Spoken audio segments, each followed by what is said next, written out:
until 6:30, and the doors were nailed shut and the windows were nailed shut. And she was in the basement, stabbed up at the bottom of the stairs, and there was blood all over the house.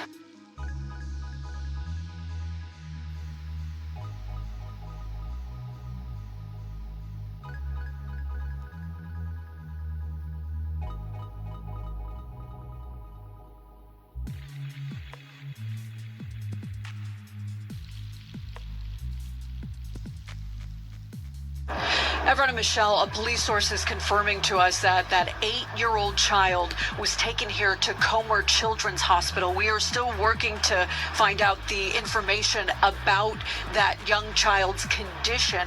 But I want to show you the area where that police source says the boy was found. So take a look at this. This is the area that that source tells us the child was found early this morning walking near 82nd and Damon in Auburn Gresham. Here is a timeline of what we know so far and how we got here. So this is for the Amber Alert and cancellation. So at 7:40 last night, Chicago police reported that an 8-year-old child had been abducted. Around 1:50 this morning, you probably heard it on your phone, that Amber Alert was issued throughout the state of Illinois. Now, initially, the vehicle and the license plate number were sent out. Then the Illinois Amber Alert system corrected that, changed some of that information. Then, a few minutes later at 4:23, Chicago police reported to the Illinois Amber Alert system that the child had been found. Initially, they told us the child was unharmed. Now, the initial abduction, it was reported by Chicago police. It happened at East 71st Street and South Eberhard in Chicago's Greater Grand Crossing neighborhood. A police source tells us the child was then found early this morning, multiple hours after that, walking near 82nd and Damon. That is less than 5 miles away from where he was reported to have been taken. Now, the circumstances surrounding it, whether or not he was dropped off, how that all worked, we are still working to clarify that information through Chicago police. We've been checking with them to get any further updates. At this point, they are still saying that this is an active investigation. The detectives are working through this. As far as where the man, that 39-year-old man that was listed in this Amber Alert as having abducted that child, went, we're still trying to get that information for you. Man, we live in our last days. We really watching horror movies, but in real life, real time. We in our last days. People don't have no sympathy nowadays. They don't have no remorse for the shit that they do. But this the world we living in. We watching real, live horror movies in real time going on. That's not video recorded. That's happening in real life. Real evil things that's going on. And we're going to continue to see these type of crimes. Unfortunately, these type of horror movies that we watching in real life, real time. But this the days we living in. We begin at 4 with a horrific and heartbreaking story that has a lot of moving parts. A mother and her 11-year-old son found stabbed an hour apart in 2 different locations. Another son stabbed and abducted. It all started just before 7 last night in the 7100 block of South Eberhard, where the mother was found inside, stabbed. She died at the hospital. An hour later, her 11-year-old son was found in the 200 block of West 66th. He's in critical condition. Overnight, an Amber Alert was issued for her 8-year-old son. He was eventually found in the 8200 block of South Damon, also stabbed and in critical condition. The man police say committed all these crimes was arrested just before 11 this morning on I-65 in Indiana. Our V. Wynn has been working this story all day, and she spoke to the family. She joins us now outside Comer Children's Hospital with the latest. V. Allison, we're learning from the victim's family her 2 sons are still being treated here at Comer Children's Hospital. They have underwent multiple surgeries. Family telling us the boys had been stabbed more than 10 times. One of them had injuries from his face to his leg. The other lost part of his pancreas. This as family and friends are grieving and still trying to process what happened over the last 24 hours. Family says 33-year-old Teone Jones was a beloved mother of 3, a talented hairdresser who cared for her children before her life was taken. She was a beautiful soul. She was a great mom. Her children changed her life. She turned it around for them. Jones was fatally stabbed Thursday night. Her 2 sons, 8-year-old Tristan and 11-year-old Darius, also wounded. The suspect alleged to be her boyfriend by her family. Devastating. I'm gonna say I never expected it.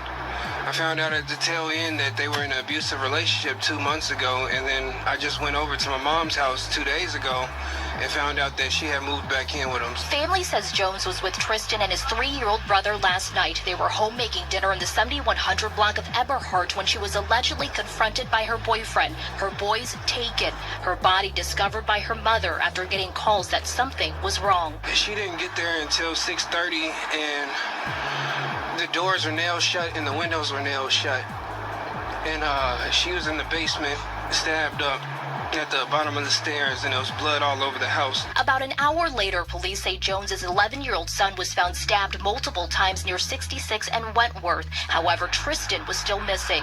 An Amber Alert was issued overnight, then canceled after the 8-year-old boy was found wandering into the Citgo gas station trying to get help, as seen in the surveillance video. The police first claimed that he wasn't injured when they picked him up, but when they got to the OR, they said that he had more than 10 stab wounds. Her boyfriend, who Chicago police are calling a person of interest and at the center of the Amber Alert, was caught this morning in Lake County, Indiana. Authorities identified him as 39-year-old Marcus Bausley. Police say a license plate reader picked up his vehicle. He led officers on a chase before being boxed in and taken into custody. Jones's family now left mourning and grieving her death and praying her boys will pull through. She deserves justice. She did not deserve this to happen to her. Now, authorities in Lake County say the suspect was also taken to the hospital and treated for a superficial wound, a cut to his neck. Chicago police now leading this investigation. Meanwhile, the boys remain in critical but stable condition. As for the victim's 3-year-old son, we were told he was found unharmed and safe.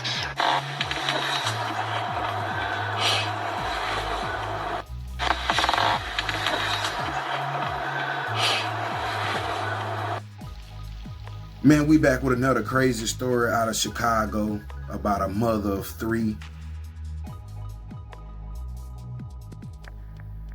getting stabbed to death in a horrific crime that went on by the hands of her boyfriend. This another crazy story in events, because as you can see, a lot of times love overcomes anything else, any bad thing, when you're in love with somebody and you really care about them, but you know they're not good for you.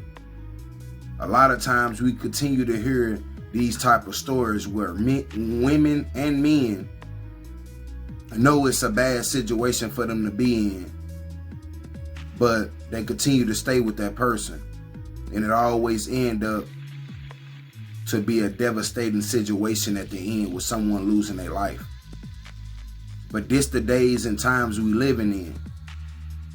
This was a crazy situation because the boyfriend come over there, didn't care about the kids was there, allegedly stabbed the mom to death, nailed all the windows in the door closed, and then took off with her 11-year-old and 8-year-old son. Stabbed them both to death, dropped one of the sons off, the older son, and then I guess he dropped the 8-year-old off too, where he was seen on video camera wandering around. So that lets you know he didn't give a damn about her or her children, his stepkids. Some people got a cold heart in this world. And when you see shit like this here where a grown man or grown woman don't give a damn about the youth, the kids, that's a real evil person, man. That's a real evil individual who don't give a damn about our future and the kids having the best life that they can have. Obviously, this guy here didn't give a damn about none of that. He only cared about himself. He didn't give a damn about the kids, the family, you know, the rest of her life. You know, we hope that the kids survive because they just in the hospital right now. And we praying for a full recovery. She also had a 3-year-old that wasn't harmed. But thank God that didn't happen. Because this guy here is a pure evil dude and didn't give a damn about nobody's feelings, no nothing. If the kids were sitting there watching, and most likely they heard their mama in there. And he turned around and used a knife on the children. Don't make no damn sense. But glad he didn't kill himself so he could face justice. He could face a judge and all the shit that he did. But like I said, we in our last days. These are the type of days that we living in where these people don't give a damn about the individual, your loved ones, or nothing. They only care about what you did to them or how they feeling at the time. But this the days we living in. This the cold, evil world that we got, that we living in every day. But we want to send condolences to the family of the victims. And justice look like it's being served. They got Buddy. He don't never need to get out. Skip past the bond, no bond at all. He wanted to kill his whole family, all because he was upset about something. It's just an unfortunate situation. But let me know what y'all think about this crazy story. Like I said, prayers again, condolences. Like, share, subscribe. We're going to keep on coming with these crazy, demonic stories. But prayers to the family, and we in our last days. But let me know what y'all think about this crazy story. We out.